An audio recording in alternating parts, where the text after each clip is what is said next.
Hey guys, welcome back. Thank you for tuning in to Lorraine Lopez Loves. I'm excited for this episode.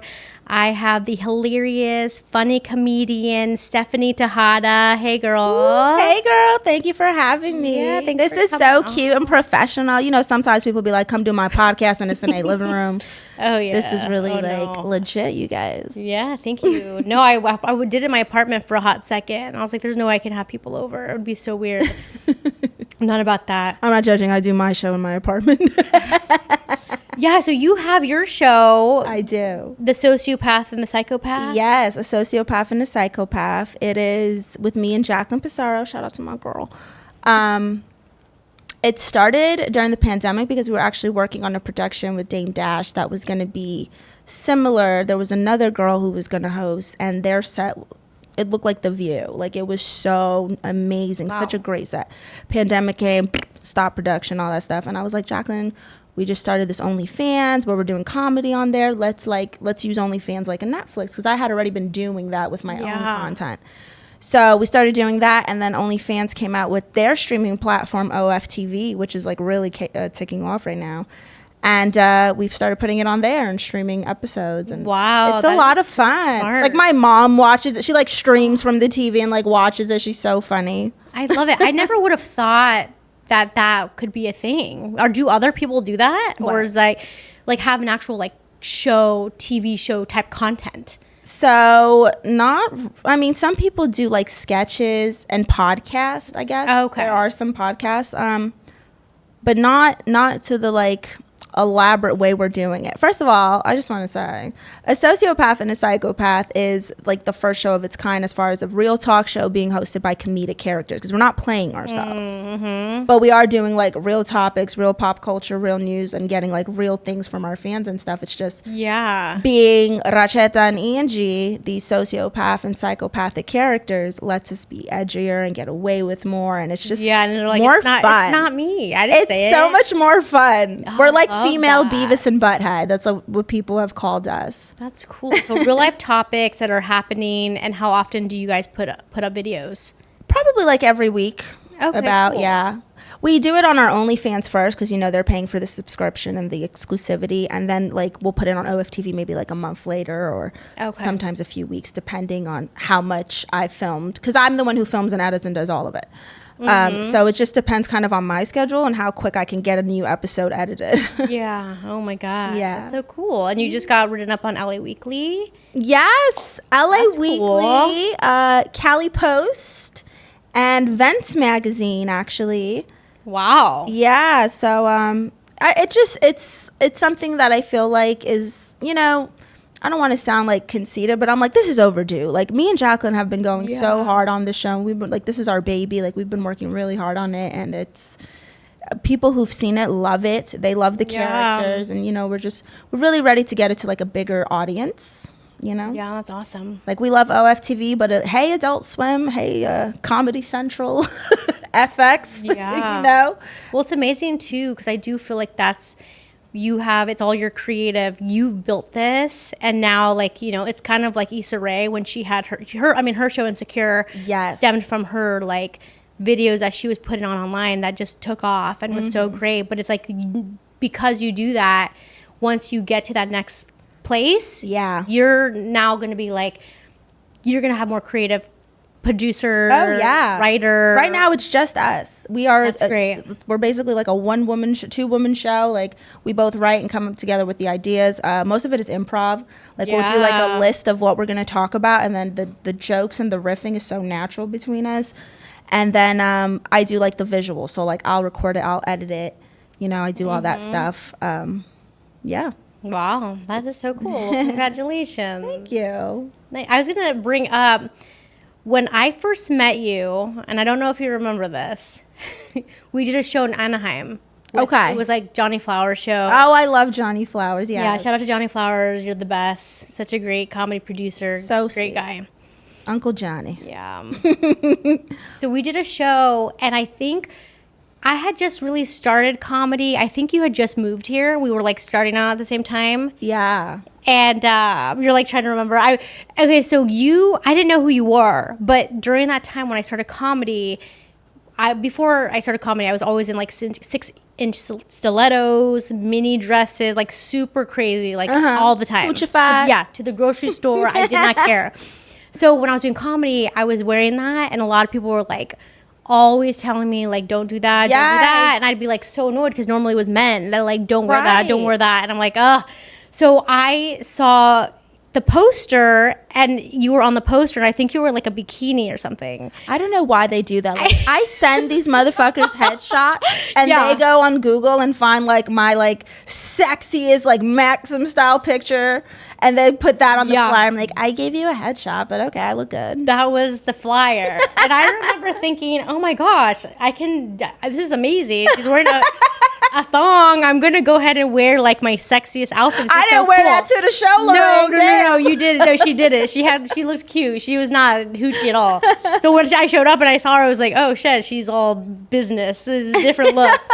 But I came in and I was wearing like the tightest body, like I was going to a nightclub with crazy 6-inch heels. Then you have like boots. Why do I feel like you had like platform stiletto boots? Sandals. Oh, with a red bodycon dress. And then I remember when I got on stage, it was this warehouse. Oh, it was like a wooden stage. I think so. It was a little huge bar stage, like two bars. It was like a bottle service room. There was pool table room. Yep. A patio room. Yes. There was like it was not meant for comedy, but it was like it was a great space, a beautiful stage. It was. But those people were not there for comedy. No, they weren't. So when I got on stage, everyone started booing me. As soon as I walked up and people were like, boo. And I think it's because how I looked. Like, what? Yes. Why don't I remember? What was I? My memory is really bad. This was like 2018. I know, but still. It was a long time. What the hell? I'll never forget it because I was. You know what? It's the girls they was hating because their husbands were gawking. Well, that's what it was. There was a lot of couples, and there was 2 girls in the front row, and everything that I said, they're like, "Shut up, bitch!" Oh. And I was just like, and thank goodness. I mean, also because I still get like, nervous. I had like 2 tequila drinks. I think I had 2 drink tickets, and I was like, I'm gonna drink my tequila early. And I went up, and it's one of those things like I can't. I'm not confrontational, and sometimes when something I'm in it, sometimes I'm like, damn it, I should have said this when like that girl said this to me. Right. Like 2 years later, I'll remember. I'll think about it. Right. You're still thinking about that damn fight. Shit. Oh, I'll never get over that. But I was on stage, and because it sucks, but tequila does give you that like edge, and I don't know, and I do think being Latina and like. It just hits you a certain way. So no matter what in your blood, it's just like boiling. Because I remember just being like, oh yeah, you at the bar? I was like, you have something to say? I was like, I just felt like so in it, and I felt so good. In the end, I think I won them over. But it was a traumatizing experience for me that I was like, I'll never forget. Wow. But it all stemmed from the bikini picture of you thinking that I was like, well, yeah, I got to wear my dress because she's going to be all hoochie too. This is going to be so fun. I am dying. I was like the downfall of that show for her. Yeah, you're like, it all stems back to Stephanie Tejada. It's all my fault. But that's back when I was skinny and, a little vixen or whatever. I used to go dance, model. I was doing all kinds of shit, Now I still kind of do it, but it's more on like an influencer basis rather than like being with the agency and getting work. I'm more focused on comedy. Yes. Yeah. No, definitely. So.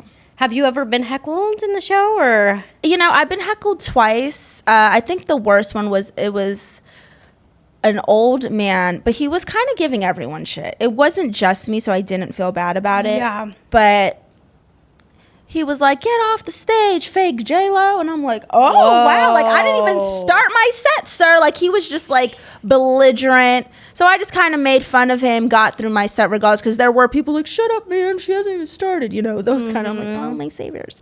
And then another time, this guy, I have this joke about how women are superpowers because we give life. And he was like, yeah, after a guy nuts in you. So I, like, roasted him. Okay. I was like...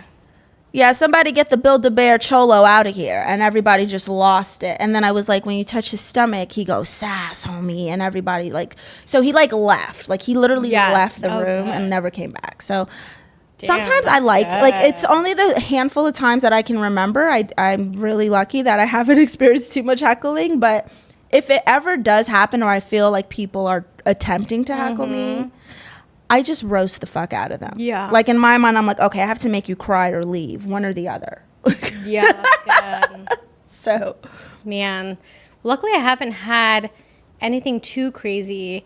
I did a bar show with Betsy Cox, and she had got booked in it, and it was tiny little bar show. No one spoke English. Oh God. She told the guy she's like, before I got there, because I was just gonna go support her. Yeah. And she was like, hey, can you get my friend on? I get there, I'm like, I do not need to come on this show. I don't want to be on this show. I don't. But someone was just heckling. The guys it was like maybe 5 guys, and they were heckling the entire time. Just like, get off stage. But by the time I got up, I had one guy in the audience, and I was doing my whole set to him, and he was at least the nice, friendly one, and he was just like smiling, just like. So I was like, this is good. And the producer was like, the light, like, get off stage, hello. And I'm like, how am I just like in tune with this one guy who doesn't speak English? And but yeah, and there was a fight outside. That's why he needed me off the stage. He's like, oh, okay, like off the stage. Yeah, it was crazy. They're about to start shooting. Yeah. Get down. But comedy is crazy. It can be. It really can be. I think the most annoying thing about comedy is comedians who give unwarranted advice or like want to write with you. Oh my God. And I'm sorry, men, but it's men. I have not had a female ever really try to do this to me. It's always men. Like I remember I like headlined at the Ha Ha, and some guy who opened with like 5 minutes was like, you know what you should do to this joke? I was like, you know that I was the headliner and I did 15 more minutes than you? Yeah. Oh, that's for a reason. Like, humble yourself. And that joke did great the way it was, you know? Mm-hmm. Just don't listen to just anybody. Oh, for if you feel like it's somebody like let's say Dave Chappelle, whatever you have to say, I'm taking notes, Dave Chappelle, because you're fucking Dave Chappelle. But like, people need to humble themselves, and like sometimes I think it's rooted from like jealousy. Mm-hmm. You know, like sometimes I think they want to try to help you to make the joke bad because they feel threatened. Yeah, is that crazy? I mean, no, I've had that. Yeah, I've had it. Right? I've had people be like, let me sit in this, especially starting out. I remember guys being like, let's meet up. I want to, like, we can write. Yeah, come over, we can write. I'm like, oh, no, so you could steal my jokes? I hear horror stories about writers stealing people's stuff. Oh, gosh. Like famous people, comedians, they have people going scouting shows, stealing jokes and revamping them. Damn. I didn't know people still did that. Not like that way, like scouting shit. Yes, girl. Happened to a comedian I know. Nick Cannon stole her bit and flipped it to a male perspective. No. Damn. So I don't know who y'all are working for, who Nick Cannon's, writers are, but they're stealing material. Damn. Recently. Well, you know what? Nick Cannon, I just got him confused with someone else the other day. There's another actor. Nick Cannon's the one married to Mariah Carey. Yeah, he's the Wild 'N Out host. Okay, so Michael B. Anthony. Do you think they look alike? Michael B. Anthony? Or Michael B. Jordan? Michael B. Jordan. I was like, Michael B. Anthony, isn't that like a poet or something? Dying. I was like, wait a minute. Is this like a conspiracy or a fact? Yeah, Michael B. Jordan. No, you know what? Same? Like, I don't said that. I don't think so. But if you look at, people have compared, and it's sick because, what's his name? Michael B. Jordan dated Lori Harvey, Steve Harvey's daughter. Oh, wow. But then people started comparing young Steve Harvey to Michael B. Jordan, and they're like identical. It's really actually disgusting and creepy. Oh, I don't know why. That's like, I don't know why I should not feel that way, but it's a natural reaction. Mm-mm. No, I don't want to see Steve Harmon as like a hot young guy. I like him as just no, but the thing is like she dated somebody who looks exactly like her dad. Yeah. Okay, missed that part. That's the part that's creepy about it. Yeah. Like I'm talking about like doppelganger. That's disgusting. And then it's so funny because so many girls are like, oh, Michael B. Jordan's so sexy, da da da da. And then when they see that, they're like, but Steve Harvey, and it's like, how can you say that? Yeah, you like Steve Harvey, bitch. You think Steve Harvey's sexy. I'm gonna have to look him up. That's crazy. Damn. Oh no, my dad, I feel like I would date the complete opposite vibe of my dad. Yeah. Or even the personality wise. Even the age. Like I have a friend and she likes older guys, but my parents had me so young. So like my dad's only in his 50s. Oh my gosh. So I'm like, no, 45 is like my cap for age, you know? Yeah. My man's almost 40, you know? So I don't like them that older because I think like, ew, you're my dad's age. Yeah. I used to. I think when I was younger, I did date guys in their 40s or late 40s. So, but now that I'm getting older, like it doesn't make sense anymore. Yeah. I'm just like, now it's like to the Like gate a gap. little older than me. I like a little older, but I think I got a little traumatized because my dad got really sick. And my dad, I think, is like sick. I forget how old he is. I think he's 65. Okay. Ish. And he got really sick. And sorry, Dad, but we had to wipe his butt and stuff, you know. And then you just thought like, well, this guy. well, now I just could never, because 65 is still pretty young. If I was dating, I've dated guys at this point, they're probably like in their 50s now. Mm-hmm. That's not that far from 60s. Yeah. So in my head, I was like, okay, let me figure this out in like 5 to 10 years. I don't want to be in that situation. Right. Sorry, and I know that's really messed up, and I'm sorry, Dad. No, it's not. Podcasts are hard because you give too much information out, but that would traumatize me, which I never thought about before. Well, that's the only man you should do that for. Yes, right? So I get it. I don't think you're saying anything wrong. It's like, look, I'll take care of my dad and clean his butt, but you, sir? Exactly. And also, most people probably would just like hire someone. Yeah. My dad, I think he felt more comfortable with it being like family. Yeah. Which is, if it was money, he still would be like, no, I want Lorraine to do it. It's sickening, okay? Aw. You're a good daughter. But he's better now in that sense. That's amazing. And that's a Praise huge, the Lord. Whew. Yes, so good news. But That's great news. But also, so you did a comedy special. I didn't know. I saw that. With Comedy Cube was the name of the special. It was super fun. It was such a professional thing. It looks incredible. They had like your name and lights, and it was really nice, real audience. It was great. Wow. Yeah, that was about 2 years ago, I think now. Okay. Yeah, it was like right around the pandemic, you know. So it's like more of a time special. A lot of it is about COVID and that era, you know, because you want to be relatable to the people, and that's what was relatable at the time.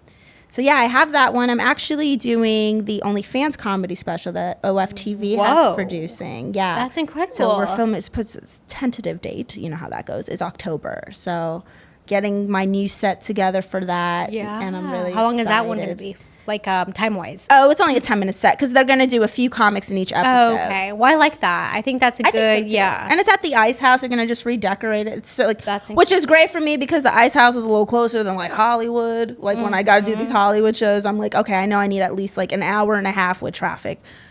With the Ice House, I'm like 30 minutes. Yeah. Boom. So I'm really excited. Oh, yeah. The Ice House is like, I mean, the crowd at the Have you Ice been to the new one? Yes. Oh, it's so pretty. I love the so green room. nice. I left my tripod. I'm hoping it's there when I go back. Oh. I should have just picked it up, but I was like, I just ordered another one from Amazon. Spend money I don't have. The Target has a good one that I got. Really? It was only like $30. Oh. But it was better than the one that I got on Amazon. So. Ooh, I'm gonna have to get that one. But did you know that the Ice House was bought out by the owner of the Lakers? Isn't it like the first comedy club in the nation too? Like literally in the U.S.? That's owned by the Lakers? No. Just in general, I think the Ice House is also. Oh, it was the first one. Oh, I didn't know ever. that. I No. think it is. I had no idea. There's so much history. Mm-hmm. And the manager who runs it now was the manager of the Sparks basketball team. Oh, really? I don't know shit about sports. Fun face. I really. Also, I'm like, I don't either. Are they basketball or football? Like I have no idea. I think it's the female basketball team. Oh, see, I didn't. Yeah, Damn. I don't quote me. I don't know. Nobody knows about female basketball. But I like that vibe. I like that it's like kind of that sport vibe to the comedy world. It's like a different, I don't know, feeling in there. Yeah. I love it. I think they have great food too. I like the small room. I really like the I setup love of the the small small room room. more. I don't know why. I just like it. I feel like if you were producing a show, that would be the smarter room to use because you could sell that one out and then maybe move into the business. Yeah, and then you're just right outside the bar area. But I just love that stage. I really like it. And there's something to the idea where it's like a comedy club, and there's no, Pasadena doesn't have a lot of comedy clubs. Yeah. Like, no other comedy clubs. Right. But comedy world, I don't know the world of it, but because of that, people are like that is their spot. They will go to a comedy show any day of the night. Doesn't matter who they're gonna see. They just want to see comedy. They're there to like really enjoy themselves. Versus, it's hard sometimes in Hollywood because it's like there's so many places. Yeah. That you're like, okay, well, you can go see Dave Chappelle here, or you can see me here. Right. But so yeah, that's fun. So I love that place. I love it too. What is your favorite comedy club? Is it at the Dice House? So as far as like performing, it's just something about the Laugh Factory to me that is just so legendary. There's always just so many people, like big names just coming in and out. Like my first Chocolate Sundays, I was on the same lineup as Dion Cole and Ada Rodriguez. Yeah, like, that was wonderful. like amazing to me, you know. And then you go there and you see these people who like you've seen on television. Like it's a really fun vibe. And I don't think you get that just anywhere. The Comedy Store is another one that there's a lot of people in and out. Yeah. As far as like the stage though, my favorite stage I think is actually the Rec Room. Ooh. I don't know. I love that room. That's another club. I don't think they do enough there for comedy. It could be utilized a lot more for shows. Yeah. I think that's the same vibe as It is similar to the Ice House. You're right. Because it is the audience. It's a next level audience. Yeah, they're there for you. Yes. They're very supportive. They're like if they're so coming excited. to a show, they're like, yes, finally, something right here. Mm-hmm. I love the Rec Room. I just love that set. Anytime I take footage on that stage, it's always Beautiful so gorgeous. lighting. I love it. Oh, yeah. Yes. No, I forget. Yeah, I know it's not like a mainstream like spot for comedy, but it's one of my favorite stages to perform on. I really like the Rec Room. Okay, I think I agree with you on that one. We just did, and I have a crazy memory for weird things, but we did the Super Bowl show at the Rec Room. Oh my Jesus! It was crazy because when Johnny Flowers booked us, thank you, Johnny. Thank you, Johnny. But I didn't even realize it was. Because, I mean, did you know that it was... You did, because you had avocado earrings. I had avocado earrings because I was like, oh, you know, like dips and stuff. And I had like... It was like a jersey that I sold in my store that said Queen. It wasn't even like a football jersey. I don't even know if the colors matched. I was just like, I think this is a football jersey. I support myself. Yeah. So that was me being festive, wearing a fucking Queen jersey that had nothing to do with the NFL and avocado earrings. Yeah. And then I got hot wings on the way home because... I thought of football game food. Mm-hmm. But did I watch the game? No. Our show was like the game was still happening. And there were still people who were supportive. We did still have people in the show. It was crazy. It was nice. It was fun. It was a good group. I love that room. I really do. It was so fun. So, okay, my whole show is about stuff that I love, passionate about. Also, like, love. I love being in love. I haven't been in love for a long time. Love. I love love. Like, I love you so much. Yeah. But you've been in a relationship for a long time. Yeah, I'm basically a common law wife, like any other state. 7 years? 7 years. Wow. Yeah, my baby. Oh, he's so nice. It's the same guy. It's the same guy, yeah. Sweet. Oh, that's so cool. Yeah, he's amazing. My love language is support. Like support, and not even like financially, like not like a sugar daddy, like a sweet in-law. Like help me if I need it, but like just support my creativity, support my art, respect it. Like just support me as a creative, because deep down in my soul, I don't think I would give that up. So I need someone on my team, and that's probably the hardest thing to find. Oh yeah, when you're a female comedian. Girl, try being a female go-go dancer. These men were so insecure. All my exes were crazy, insecure. Used to be so rude. Like, and he met me like right after I did Bad Girls Club. Okay. And I remember I had just got out of like a really bad relationship, and I was like, I don't want to date. I don't want to do nothing. And then he like showed up at my house because he was my best friend's man's friend. Oh, wow. And he had on this Star Wars shirt. I'm a big Star Wars fan. I even have this fucking tattoo, okay? He had on this Star Wars shirt that said, "Metaphors be with you." And I was like, oh my God, Star Wars and bars? Like, I love this guy. Who is this? Wow. And just off some nerdy coincidence, we just started talking and vibing and just whatever at the party. And then he asked me out on a date. And I was like, this date's probably going to go really bad, and if it does, I'm going to take that as my sign to like just stay single. I just got off this reality show, it hasn't even premiered yet. I want to be tied down with like, you know, this big thing's going to happen for me. Best date of my life. Like our connection was like Wow. Yeah. And I was even like, you know how like some girls are like, do you want to be married? Do you want kids? And like they do that on the first day. I do it, but like the opposite. I'm like, I'm not in no rush to be married. It's not even like a goal of mine. I'm very like career like driven. Yeah. I don't want kids. If that's the issue, I'm not saying I'm trying to like tie you down, but I just want you to know so we don't waste each other's time. And he's like, I don't want kids either. The car in the garage is my kids. And I'm like, bing, like heart eyes. And we just think alike. We're both like business oriented and career oriented. And he's very good at like helping me like build off my ideas. So I'll be like, what do you think of this sketch? And he'll be like, what if you tried this? And I'll be like, oh, you're funny too. I like that. Or I'll be like, I want to do this for a merchandise. And he's like, this is how we can market it. Because he does a lot of business. He creates digital products. He helps people. He does stockbroking. So he does a lot. He wears a lot of hats. So no, that's amazing. It's supportive, and it's not like just saying you're supportive. It's like showing it and being there, and like he wants you to thrive. Yeah, he wants you to succeed, and he's there to support you exactly. And like be your that's amazing. That's wonderful. I think that is definitely the key. Yeah. It really is. Relationship. And he has a sense of humor. Like that's good. With me, like I'm like a comedian all day. Like sometimes I have to like remind myself that like life isn't a stage, but it's like my natural demeanor to be like crazy and jokes and just always try to lighten the mood, even if it doesn't call not the right time, Stephanie. Someone just died, damn it. You know, like I gotta like hold back. Yeah. So. I'm the same with that. I'm not on. I don't have the energy. I don't know. When people meet me, sometimes they're like, "Oh, you do stand up? This is so weird." I'm like, "Yeah, I do stand up," but I'm very dry, and I'm very when it's like the wrong with my dad, because you know with all the crazy shit that he's gone through, I would always just make fun of him, and roast him in that way of like kind of like.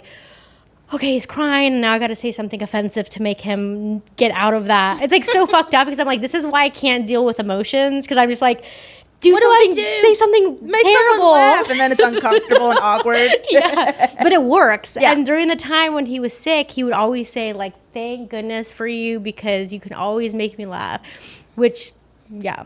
Has your dad ever seen you do stand up? You know what? He only came to an open mic. Okay. At the Improv when I first started doing stand-up because I was like, okay, I'm going to prepare 2 minutes that you can watch. Right. For this one moment because it's like 10 minutes from your house. So he did, but you know what? He doesn't care. Like it's weird. He watches it and it's almost like he doesn't care that he doesn't even realize that he watched it. Like he's not really paying attention. He might just be in shock just seeing you in that light, like that's my little girl up there. I really think he doesn't care. It's so weird. He has to care. But he cares about the content because if I start talking shit about people in the family, he gets he gets mad. Yeah. Like he had to talk with me about me talking about a family member that wasn't even really related to him directly. And he was like, that's disrespectful, blah, blah, blah. And I was like, well, I asked Mom. She said she was okay with it. It's her like sister. When you're a little girl. Mom said. Yeah, I was like, it's not even it's like Mom's sister, not your sister. He's like, that's disrespectful. So he's like, I don't know. It's weird. I don't think he's my biggest supporter. Let's just say that. How about you? How's your family? So I just went to Florida and I did the show. It was a really cool art venue and they made like a little comedy show. And when I tell you, it literally ended up being like 5 people and all of my relatives. Oh my God. I'm talking about mom, aunts, cousins, dad. Dad had a date. All kinds of things. So it was one of my cousins that I haven't seen in like years since I was literally like 10 and she came there with her new husband. So anyway, so I'm like, oh, okay, so it's just y'all. I'm like, we could have done this in Mom's living room, like felt like I felt like I booked the other comics to perform for my family reunion, But because of that, I was like, well, I don't want to do my normal material because you guys have all seen it and it's not a new audience to like get their response. So I was like, I'm just gonna riff. So I just made fun of each and every single one of them one by one individual and like they liked it. But I remember I had made one joke about like weight because when I was little I was like literally like the width of this mic stand. Okay, I was like a skeleton for real and they used to make fun of me. Everyone in my family called me Skeleton Bones, Mowgli, like all kinds of like little things. And I just made a joke like, well, you know what? Maybe I wasn't so small. Maybe I was just really big. And my aunt made a face like. Oh my god. That was the one that struck a nerve. I made a joke. Because my stepdad had a real drug problem. That was a real thing. But I made a joke about how, like, I'm still tweaking because I tried cocaine when I was a kid, and my mom's in the audience like, oh, I didn't know that. I'm like, Mom, that didn't happen for real. Like, it's a comedy show. Take everything I say as a joke. Like, yes, maybe there's some truth that inspired it, but it's not a true story, you know? Yeah, sometimes you can just make it a little crazier than it was. You could riff, but they're super supportive. They are, like, my family's the best. I really am really blessed with that. Like, my mom was supporting me when I was like a go-go dancer. Like, she would come to the club and people would think she's my sister. Like, oh my god, that's how supportive my family is. Like, they were supporting things they shouldn't have. Yeah, like, why? Yeah, like sharing, like, I like my magazine covers where I'm in like a lingerie. I'm like, Mom, you don't need to share this. Yeah, you don't put this on. Yeah, exactly. That's so crazy. I was like, I'll put it on my Facebook, but you don't have to reshare with like grandpas on your Facebook and shit. Like, no. I think all my family is pretty supportive, and because I grew up out here and I grew up in the Inland Empire, so whenever I do have shows, I always have a family member in the audience. It is because I have so much family. Yes. So sometimes it catches me off guard. Like, I did a show in Boyle Heights, and I looked, and I was like, the entire front row from each side was my family, and I was like, okay, now I wasn't nervous, but now I'm nervous. I'm the same. Like, I would rather perform in front of like 500 strangers than 10 of my relatives. No, and I do love the idea when you perform, it's like very intimate, that it's like, what I'm saying here is between you and me. And the people who were live streaming the show. Oh, yeah. In my case. Yeah. Oh, gosh, no. It was like on like a live stream. Like, they did like a pay-per-view for it. Oh, my it. gosh. Okay. I use like first names. Ooh. See, that's the thing. I'm too honest. Me I too. go to like, it's too much. And I realized because I grew up not talking about any family secrets, we don't talk about anything bad, to now, like, I don't have a filter. Yeah. And now that's the thing with the podcast. Sometimes I go the next week, I'm like, oh God, I can't. Why did I share that? Why did I share this? But also, it got me views. I hope it gets me views. Maybe we'll make a clip out of it. But sometimes I'm a little uncomfortable. Yeah. But it's good. It's almost the opposite. You have to learn from, there's no middle. No. You know. There's not. You just gotta find your middle. Yes. How about you? So you were in the Bad Girls Club. I was on the Bad Girls Club, yeah. How was that experience? Well, at the time, I was, I've always been a fan of the show since, like, it came out. Like, I think I saw the first season and it was really good. And I think I was still, like, young enough that, like, my mom was like, you shouldn't be watching this, but, like, I would. Oh, yeah. And to me, it was just the first show I seen where it was just, like, based around women, you know? Like, that's a real show. Because you saw the real world and stuff like that, but there was never, like, just one about girls. So that, to me, was, like, empowering. Yeah, no, definitely. Even though it's so ratchet. So I had auditioned for, like, 2 seasons prior. They were in Florida, and they said it was going to be a best friend season. It ended up being the season with the sisters. Okay. Nonetheless, I went to an audition, whatever, did great. Then they had a callback, and they were like, oh, we want to do, like, a Skype thing. Skype. Okay. And I'm in the middle of my interview with them. It's going amazing. I'm crushing it. They're laughing. They love me. Then I was go-go dancing. So they were like, can you show us, like, how you go-go dance? Like, you know, you could even change real quick. So I'm like, okay, I'll change. I'll be right back. Change into this cute dance outfit. Come back. The power goes out. There's a hurricane happening. Oh, wow. So I'm like, well, there goes that opportunity, because there's, like, literally thousands of girls who audition for the show. So, like, 2 years later, they contact me. And I was like, hello? They're like, hi, this is so-and-so with Bunham and Murray. We're looking for Stephanie Tan. I'm like, this is she? They're like, yeah, we want to bring you on a new season of Bad Girls Club. It's going to be based around social media. We see that you do sketches. And I'm like, how'd you get this number? I thought I was being pranked or something. So I kind of didn't even have to go through, like, the full-on audition process for the season I was chosen from. They were scouting, and I think they were looking through the archives of people that they liked from past auditions. Okay. Because I think just about all the girls had that same story where, like, they're like, I didn't really go to an in-person audition. They found me. So I don't know if it was because it was social media. They were just scouting on social media, but they had my contact, so. Okay. Then they flew me out to LA. We lived in Calabasas. That's where our house was. Wow. It was such a pretty house, but they, like, ended up decorating it like a Lisa Frank notebook, you know. But it was an amazing experience. I mean, it literally changed my life. To this day, people like know me from that show. That's incredible. So I think it really helped kind of catapult my comedy career because I had done the show. I was still living in Florida, but it had been like a few months, and I was like, I want to move to California because I want more opportunities. I don't want to just be. Yeah. I was a go-go dancer and a model for so long in Orlando that everyone had seen me as that, and they weren't seeing my growth. You know what I mean? So I was like, I need to go somewhere else. I need a fresh start. And did you meet your boyfriend out here? I met him in Florida. Oh, and you moved out together. Okay. Yeah. So moved out here, and I just felt like I needed to try stand-up, and then it was crazy because before I had even done a show, open mic, anything, I had just literally the thought. I think it was like the next morning I got reached out to by Lisa Sudstedt, Pretty Funny Woman. And she wanted me to take her classes for social media advertising. So I got to take her whole class for free. Wow. For months. That's incredible. Lorraine, months. It was such a blessing.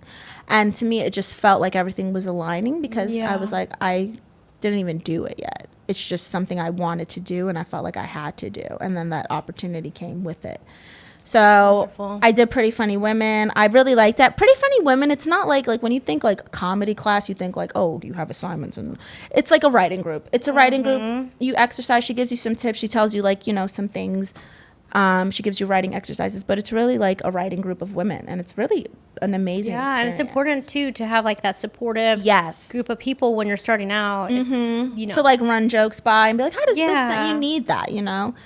And I love that you said like going where it like things are just happening, you're putting it out there verbally, like this is what I want to do, and then just letting those signs. And I think the universe is so energetic that it will give that to you, but sometimes we don't listen to it. So if you get those opportunities and you're like, wait, but you know, if you question it and just go that route, it will take you to where you need to be, you know? Absolutely. Even when we left Florida, like I was go-go dancing, doing these hosting gigs because, you know, my season had just premiered, so I was literally still on television.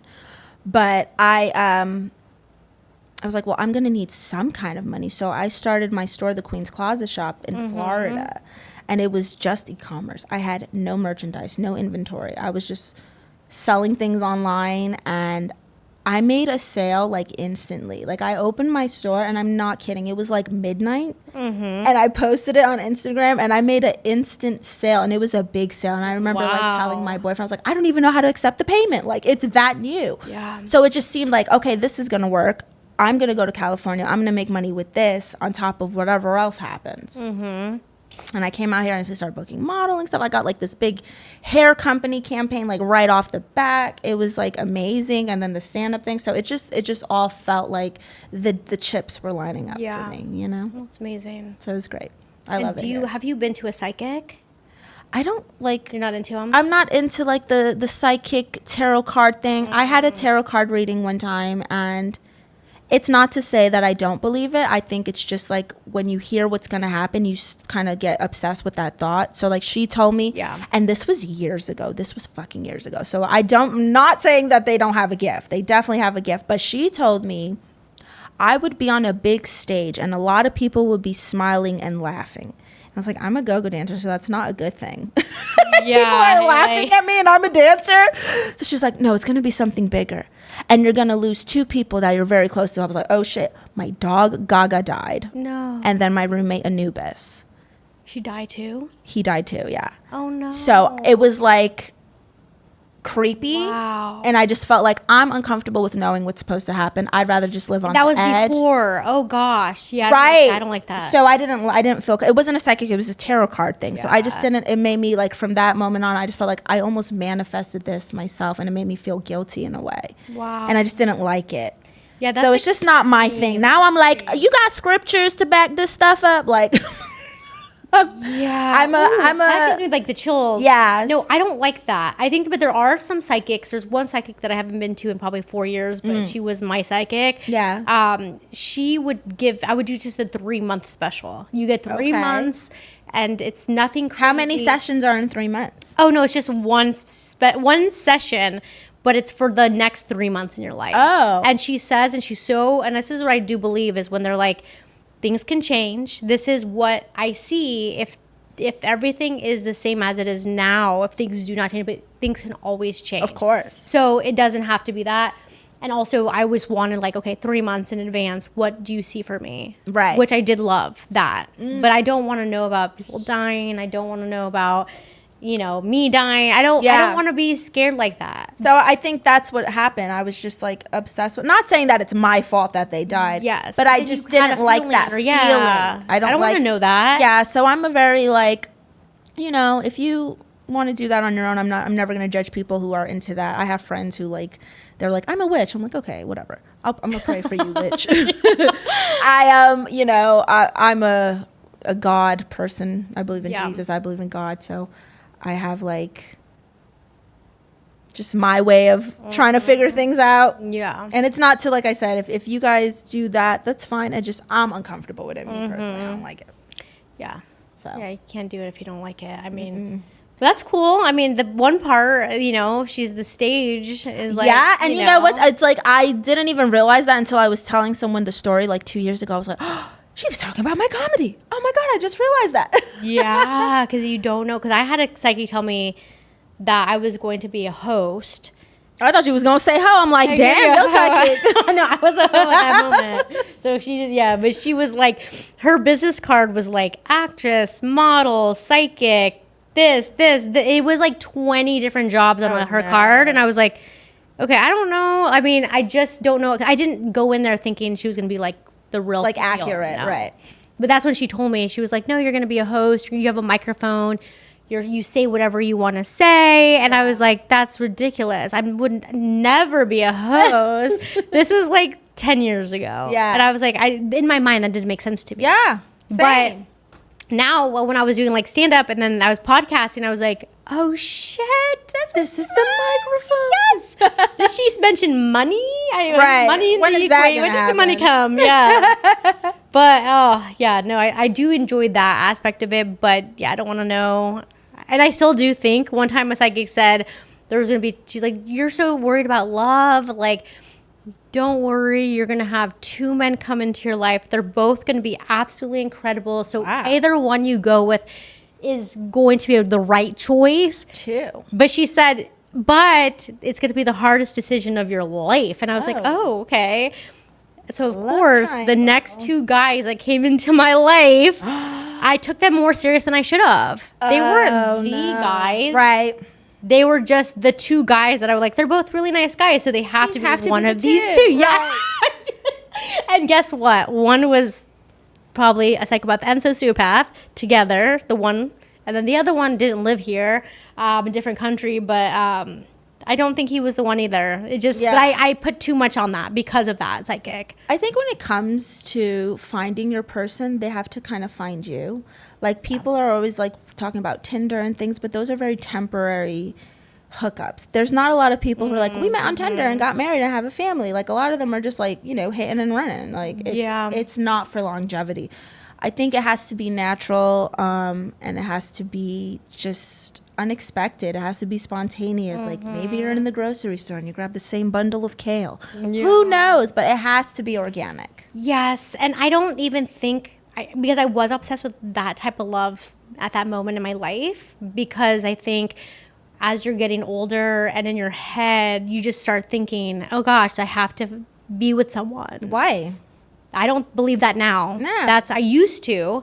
And now I'm like, what was I thinking? No. Like, that's not what I could die alone and I would be happy. You'd be fine. And I realized that I might prefer being like living on my own and having you're my too own young situation. To even be like, oh, if I die alone, it's okay. Like, you don't know what's gonna happen. Yes. You're still very young. Yes. Right? No, I'm gonna she acting like she 80 years old on her deathball like, oh, eventually I'll find my Prince Charming or die alone. I want to move to Sardinia. all the what is it, the centennials, and meet 100-year-old man is when I'll be married. No, I know. I don't know why, but I do. I think because I did think that way, that now I'm just like complete opposite. Yeah, you gotta just let it happen. You can't like search for it. You know? And I don't even need that, but I think now and I keep saying this on my podcast, I have not had sex in so long. That's good. So I hope my mom's probably listening. She's like, oh, qué linda. Good. longest I've ever had since I was probably 17 years old. Wow. I mean, It's different. Do you have any advice for that? I'm like I said, you know, I sometimes I think things are supposed to and not supposed to happen for a reason. You know what? You're right. It was like a cleansing. Yeah. A cleansing, like, for me to just not have that on my mind and just be present in, like, myself. I was going to be celibate if it wasn't for my amazing man that I met and Wow. date. Like I was. That's why I was like, this date is either going to be amazing or it's going to be the worst day ever and I'm going to be celibate. Yeah. Until like I'm ready to not be selfish. Yeah. So Yeah, I You love know? that. Okay. and it's like, oh, do you really need a man? Like No, I don't want a thing man. one and thing two work the same. That's what I No. tell girls when they come to like their sexuality. I'm like, but you don't need a man to climax. Yeah, you're right. You're right. There's a lot. That rose, have you seen that rose thing? I haven't used it, but it looked crazy. The rose? No, I haven't heard The about rose, that. it simulates oral sex with like this vibrating rose, and it has like 12 settings. Is it the suction one? I think so. It Okay, looks because like I a used to flower. have that. Oh, okay. But it wasn't a rose. I think they like made it. It's like They since the might have just pandemic, made it they to a might have, different like- shape, but Yeah, it was all too I'm strong, saying but- is there's other ways. Yeah, you're if, right. If it's like a stressful thing, like I need to Let's listen to this. ah, there's No, yeah, no. I think you're right. yeah. I appreciate that. You just let it blow, girl. Let it where the wind flows. You know Where the wind flows. Thank that's- you. It's Where's it blowing this day? Who knows? But really, it's true because I stopped doing my podcast. Like maybe like during the pandemic, I got back into it, doing it at home, and I kept saying to myself because I realized I'm like, podcasting is where, I mean, stand up and podcasting, but podcasting was like something that I feel like that's something I'm so passionate about. I don't Yeah. know that I want to do and continue and grow, and but I didn't want to do it at home, and I felt like I want something close to me, somewhere close by to my apartment, somewhere that's like the great energy. And I swear I drove down a couple blocks and I was like, Deaf Noodles Comedy Club, what is this place? Yes. I met like, I mean, I just came in and everyone here is so special, but it's where the wind takes you. Yeah. And you know, instead of like seeking out and like you just putting it out there, I think is what you have to say is like, speak what you want is so important. And also, you know? like, people need to realize, and I'm not trying to preach to nobody, but it's never about our plans. We can try all we want and go for things, but we have to trust in the creator's plans. Yeah. Because that's our purpose of being here. Definitely. So sometimes you just gotta like be like, God, you handle it. I don't know what's okay. You made me funny and cute. I'm gonna go with that then. That's what I got. That's what I got to work with. Okay, cool. and that's what it is. Yeah. And then the right doors will open, the right opportunities will present itself, but you have to trust in yourself and what you have to work with. Yeah. No, I love that. Wow.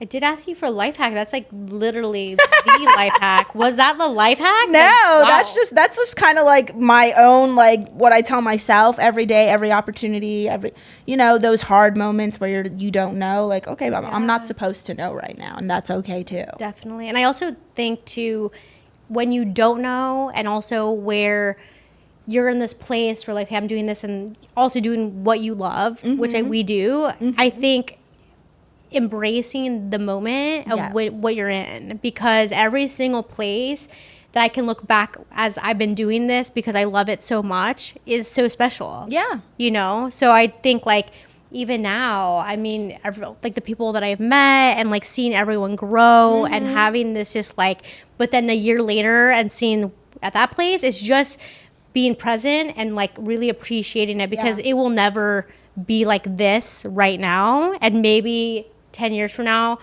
we'll be like, remember when it was just this and this was so fun? So I just love to just remember this. It's about the journey. It's about the journey. Yeah, the journey is beautiful. It's about the journey. And I think being grateful for every step, even the bad ones, it builds something. Like I had a really hard financial time when I first moved here. It inspired my whole first set, you know?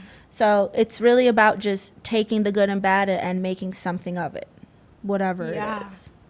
I do think with the financial stuff, I feel like I've always been hustling and working my whole entire life, where I was you know, I was comfortable, and I think once I let go of the comfort and just really feel where I was at and just go for like the passion and be like, you know what? I don't want to do that. I don't want to do this. Makes me so mad.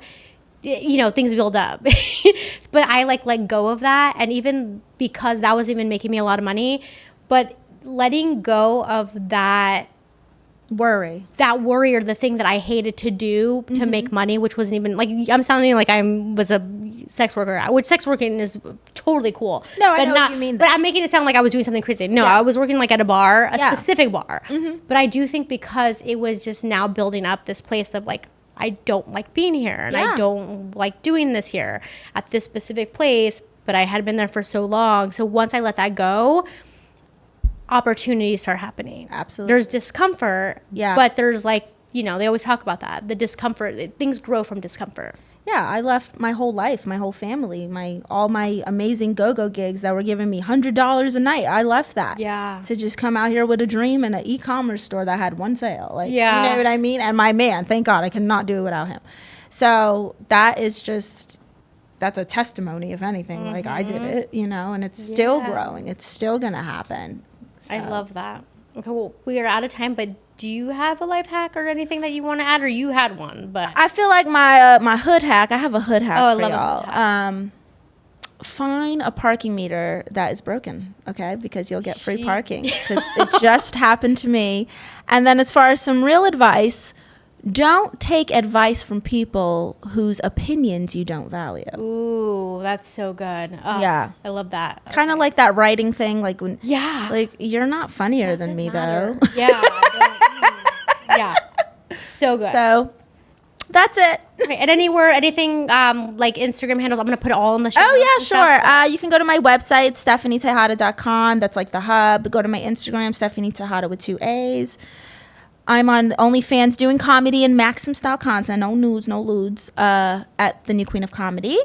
And watch me on OFTV as Angie and Richetta and the New Queen of Comedy. Those are the 2 channels we have. So. Oh, awesome. All right, guys. Well, thank you so much for tuning in. I also want to say I am running a show at Tail and the Pop in West Hollywood. Tail and Pup in West Hollywood. Best hot dogs. They have vegan hot dogs. The first and third Thursday of the month. So, yes, I would love to have you on. Oh, okay. And we'll talk. So, it's going to be a show. There's also going to be a slotted mic. So, yep. Thank you guys so much for tuning in. Love you. Bye, guys. Bye.